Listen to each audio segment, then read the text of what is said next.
ولن يتمنوا أبدا بما قدمت أيديهم والله عليم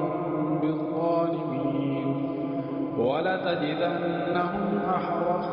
الناس على حياة ومن الذين أشركوا يود أحدهم لو يعمر 1000 سنة وما هو بمزحزحه من العذاب أن يعمر والله بصير بما يعملون قل من